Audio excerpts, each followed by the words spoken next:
I was invited, actually, and I've been making diagrams and timelines.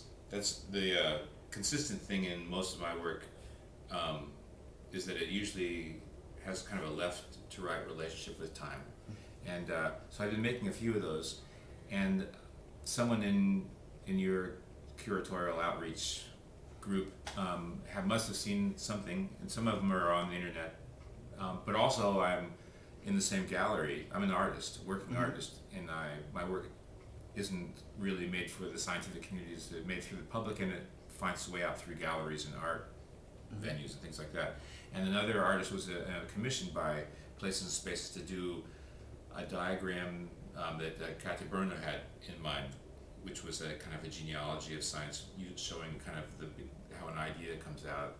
And then he did this sort of brain thing, and he works for the same gallery, and she may have stumbled across my work at that time. So when they were sending out invitations to get more interest in people applying, and so I sent. So anyway, it reached me, so I responded, and the piece that I sent, which was this, I sent actually a couple of pieces, but this one, the ones that I sent were actually not made specifically for the Places and Spaces exhibit. They were things that I'd actually already done. Okay. And this one, and I believe the iteration that was happening there was, I think, number 7, and it was about libraries. Right. In a way. Right. Visual interfaces. So I just thought, well, this piece that I have right here was about a genre of fiction. So that was a pretty close fit, and I think that it appealed to them and to the judges or the curators enough that was included. And this was based really on the fact that I would look for subjects to diagram or map, and ones that I think that other people might be interested in as well. And I think the first map I made was a kind of autobiographical. I mean, literally my autobiography, and that had some interest just by the fact that I was a human being and other people are human beings, so they can relate to the ideas. But very often I find that I go at specific subjects, and it taps into people who have an abiding interest in that idea, right? And most of my things originally started. The initial ideas I worked with were art related, because I was showing art centers and art people had that in common. But then I just let some of my more eccentric interests draw me into other directions, and science fiction has been an interest of mine since I was a kid. Okay. So, and I'm a reader, and so I had I had this idea of doing something that had a kind of a bio form in science fiction, just because of the monsters and things like that. So this diagram, it doesn't follow the strict Cartesian grid of the left-right XY axis. It sort of swirls through it. So it was that was my sort of creative notion, is to bump out, and so that the tentacles of this sort of monster become kind of channels back into time, and I so it was a matter of just doing research, and getting most of the things that other people have written. But the interesting thing about science fiction is that there's no shortage of opinions, and they're easily accessible, and people tend to do things like, here's 100 best books, and a group will publish, and there's a lot of competing ideas. So in this thing, I didn't want it to be, the research has a, just sort of a general, there's no real scientific method to it, but it was still a kind of a polling of what I could find, So I read a couple of authoritative histories, but also I wanted to have specific titles and names, and I did want to have the 100 best books, and so I found more and more that this was pretty easy. I could find at least 4 or 5 different authoritative groups, or people who at least claimed to have an opinion, and just sort of put it together in a big database, and then take the top, ones that I could fit.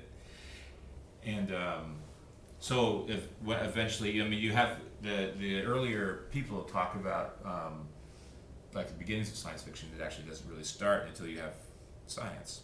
You can't have science fiction, they have science. But there are things that are related to science fiction that go way back to mythology and fantastic stories, and we've always had those things. So I started creating through my own, I started connecting those back, picking the ones that I thought were most important. You know, like there's the story of the Golem, which is in the Bible, or I'm not sure it's actually in the Bible, but it comes from Judaic storytelling, and it's this kind of almost like a Frankenstein monster, except for that it's different. But it's there, and so that's a kind of a prefiguring of Frankenstein, and Frankenstein is important because it's considered by experts to be the first science fiction novel. And you know, so I can go into more details about this. I'll just briefly mention it. The idea of science fiction, or even all genre fictions, which are the things that most people think of as like paperback books and things that people like to read, come out of a storytelling tradition that's fairly recent. It's Gothic fiction, which is, you know, these exciting stories that have this arc of intrigue and maybe some violence or some. There's a kind of they have a kind of a problem that they solve, and there's kind of a resolution in some kind of way, and it's really 200 years old. The whole tradition. Prior to that, stories didn't have that same kind of satisfying arc of the storyteller that we expect that movies are based on, and most paperback novels and things like that. And the genres of fiction hadn't been settled. They were kind of found during the 19th century, and that would be coming out of the Gothic age, and these were things like Dracula was a story. It was an early Gothic novel, and they were connected to, you know, Shelley. Frankenstein was written by Harriet Shelley, and her husband was a romantic poet, and in fact the Gothic tradition kind of comes out of the feelings of the Romantic movement.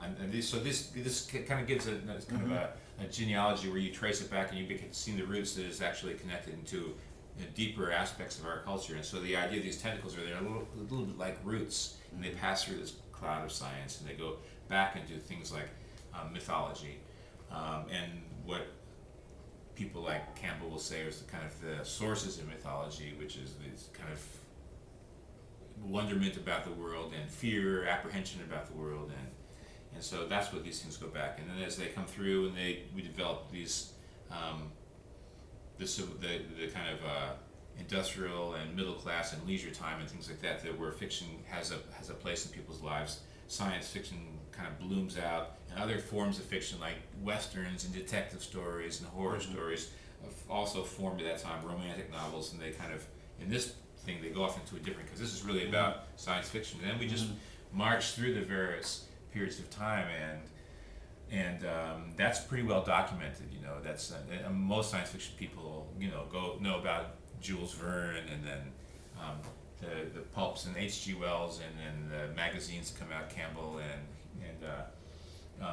Hugo and Gernsback, and eventually people like Asimov, and Asimov actually had a chart like this where you don't have to have a real strict methodology like a science fiction. You need to keep your apples in order, and you can't toss in any oranges. But a diagram like mine, which is more like telling a story, I throw in something, so this random things, and so you have stuff like Asimov, who is a very analytical, he's kind of a scientist himself, wrote scientific journalist stuff. He divided science fiction into periods of what they were interested in, what they were actually trying to do, starting off with the sort of rockets and ray guns thing, which is what most people immediately think of as science fiction, which goes towards the Buck Rogers idea, right? But really, pretty soon, that was really kind of an adventure storytelling, and it really much more like the Gothic novels. But science fiction moves into this investigation of possible things that comes out of seriously trying to put what we know about science and what we, you know, and storytelling, and then what was coming down the road, and so it becomes speculative in that kind of way, and so that they go through the science dominant period, which would be from the mid 30s to the 50s, and then you go into this period of psychology and sociology. This would be like the period of a Twilight Zone and things like that, where it's not rockets and ray guns anymore. It's kind of weird, kind of changes in humans that have come into our awareness because of the science that we have, as opposed to the science reflecting off of the planets. And then you move into a period of time where it's really more about the literary forms, about how people write, which is like the 60s. You have different kinds of writers, and then they restart this sort of hard science fiction stuff, and that's kind of, got where we are over the period of time now. You've got the branching genres, cyberpunk, steampunk, Right. things like that.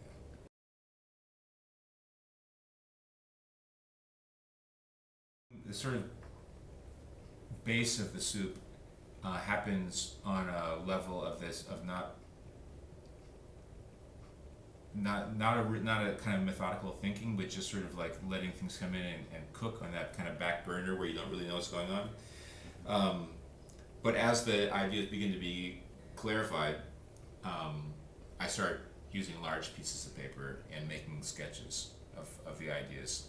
And I might go into it with the idea of like, wow, I really ought to do something with this that's different than the last thing I did, because they're all getting kind of boring, looking the same. So let me make something based on a monster or a different. I wanted to have a morphology. I've done a few pieces where I use some kind of body form or something drawn that becomes metaphors. The earliest diagrams that are of this kind are from using a tree.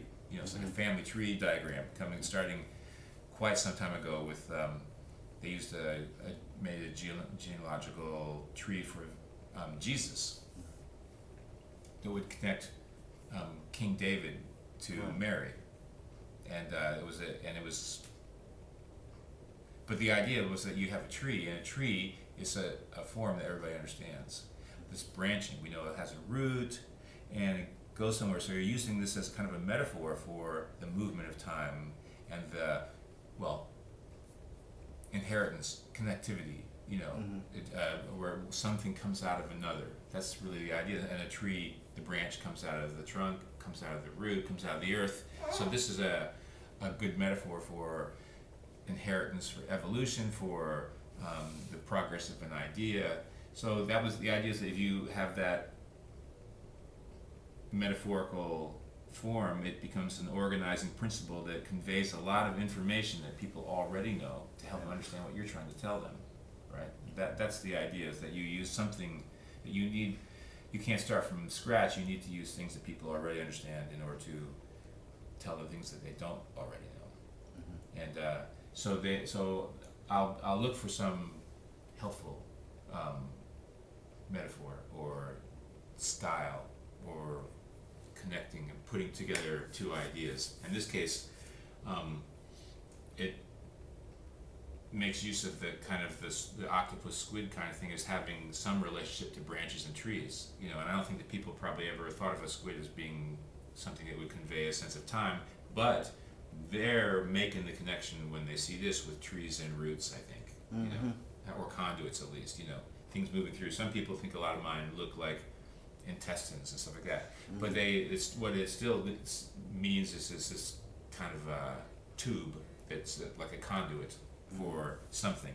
And so our thinking about time is very much like something moving through space. There's no real, it's just because we can't think of time in any other way that fits into a two-dimensional image. It moves along, maybe from the bouncing ball on the screen, but anyway, so